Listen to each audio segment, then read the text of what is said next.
राजा जोरावर सिंह को घमंड था कि उनसे बड़ा शिकारी कोई नहीं। उनके साथ हमेशा उनका चतुर मंत्री सुमंत और उनका काला कुत्ता काल रहता था। एक रात राजा ने जिद की वो अंधेरे जंगल में शिकार करेंगे जहां जाना मना था, और वो रात को निकल पड़ते। जंगल के बीचों बीच काल अचानक रुक गया और एक पुरानी खंडर हो चुकी हवेली की तरफ देखकर रोने लगा। मंत्री जी, देखिए काल डर रहा है। जरूर अंदर कोई बड़ा जानवर छुपा है। आज इसका शिकार करके ही लौटूंगा। महाराज, कुत्ता डर नहीं रहा, वो हमें चेतावनी दे रहा है। इस हवेली से अजीब सी ठंडक आ रही है, हमें लौट जाना चाहिए। राजा नहीं माने और अंदर चले गए। हवेली के अंदर एक बड़ा सा आईना था।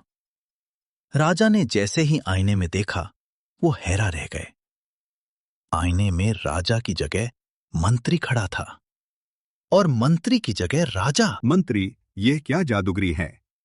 शीशे में मैं मंत्री क्यों दिख रहा हूं? महाराज, मैं तो आईने में खुद को ही देख रहा हूं, लेकिन आपकी परछाई गायब है। राजा घबरा गए। उन्होंने अपनी तलवार निकाली, लेकिन तलवार की जगह उनके हाथ में एक पुरानी हड्डी आ गई।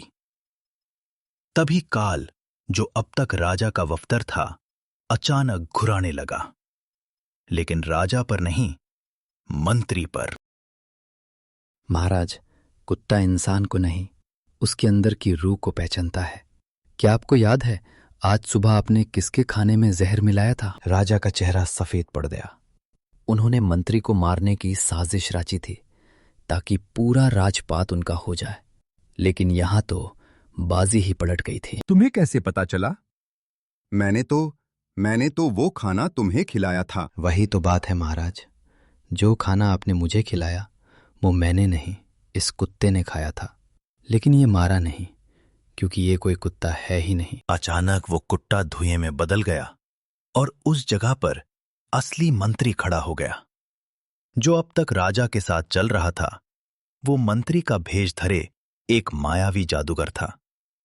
महाराज, आपने अपने सबसे वफादार मंत्री को मारने की कोशिश की, इसलिए मैंने ये हवेली का जाल बुना। अब इस आईने में आप कैद रहेंगे और आपकी जगह मैं राज करूंगा। तो फिर कैसी लगी ये कहानी? मेरे चैनल को सब्सक्राइब करोगे तो और भी अच्छी अच्छी कहानी सुनाऊंगा।